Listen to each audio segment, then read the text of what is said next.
suis ressortie avec une énergie positive et j'ai retenu 2 indicateurs que je vais suivre de près dans mon entreprise.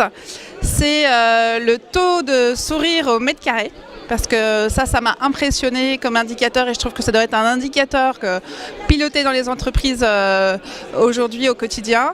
Et puis le deuxième, c'est cet indicateur qui sont les réseaux énergisants. Moi, je crois beaucoup à ça aussi dans les entreprises, à travailler les réseaux, à travailler sur des sujets transversaux pour donner du sens au travail aujourd'hui et demain. Accepter que chacun puisse avoir un point de vue différent, puisse proposer des choses différentes. Le tout, c'est que ça ne nuise pas à la liberté des autres et qu'on ait tous chacun confiance les uns dans les autres parce qu'on sait que l'objectif qu'on poursuit, c'est un objectif qui correspond à notre mission et à nos envies. Alors un petit mot pour Bretagne Atelier, ne changez rien, continuez comme ça, soyez des inspirateurs au quotidien pour que, à travers les démarches que vous menez, d'autres entreprises puissent venir s'inspirer de Cristal, des villages, de cette écoute particulière, et puis aussi de ce rire et des sourires qu'on rencontre dans les allées de Bretagne Atelier. C'est ça aussi qui montre que ça fonctionne. De la plénière, je retiens ce message où je suis pleine d'espoir et de garder de l'optimisme dans ce milieu-là pour continuer à œuvrer pour valoriser l'emploi des personnes en situation de handicap.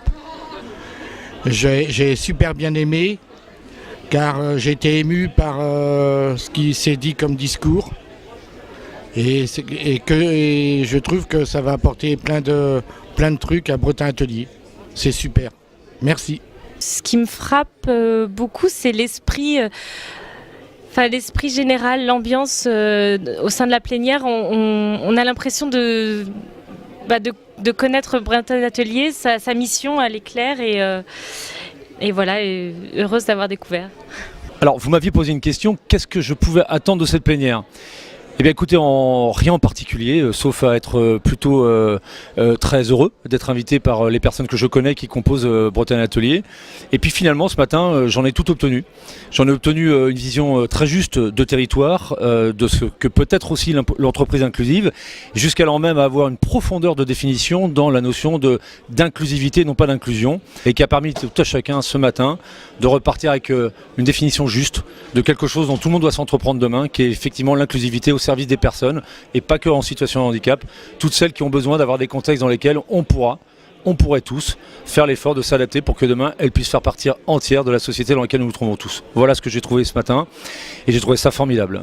Alors Bretagne Atelier, on peut dire vraiment c'est une image à suivre, hein. Je pense que c'est déjà le summum, mais on n'est jamais au summum parce qu'on doit toujours tirer vers le haut. Mais si toutes les entreprises avaient déjà 10 ou peut-être 50% de l'idée d'image de Bretagne Atelier, ça ferait du bien à tout le monde.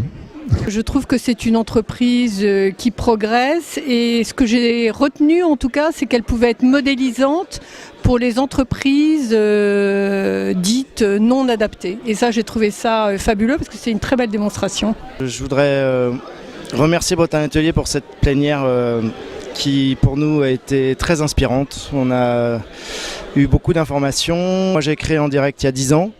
Je me souviens que le film Richesse humaine avait été un film fondateur pour moi qui m'avait aidé à me lancer dans ce projet-là et je vois que 10 ans après, Bretagne Atelier est toujours aussi inspirant, donc merci. J'ai retenu qu'on soit plus solidaire pour